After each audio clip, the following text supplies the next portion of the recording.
அந்த வீட்டின் தாயும் ஒரு பெண்தான். மகளும் மருமகளும் பெண்கள்தான்.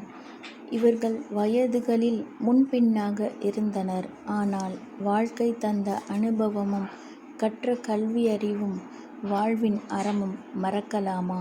இருந்தும் அவர்கள் அத்தனை பேரும் தனித்தனி கருத்துக்கள் கொண்டவர்களாக வாழ்கிறார்கள்.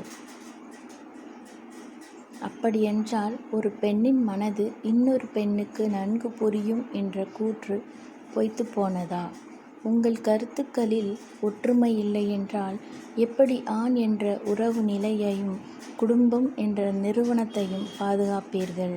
சிந்திக்க வேண்டிய அவசியம் உள்ளது பெண்களே. உங்கள் அழிவுக்கும் ஆளுமைக்கும் தேவையானது என்னவென்று